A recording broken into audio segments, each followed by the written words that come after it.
और अब आलमी खबर का रुख कर लेते हैं। इजराइल के सफारत खाना धमाका मामले में एनआईए को बड़ी कामयाबी मिली है। देखिए 1 मिनट में पूरी खबर।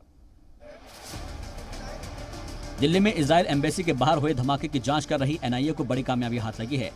धमाका मामले में 2 मुश्तबा की तस्वीर जारी की गई है। एनआईए के मुताबिक दोनों मुश्तबा जामिया नगर से ऑटो के जरिए अब्दुल कलाम रोड पहुंचे थे और विस्फोटक रखने के बाद वो अकबर रोड पहुंचे। पहचान छिपाने के लिए मुलजिमीन ने अपनी जैकेट उतार दी थी।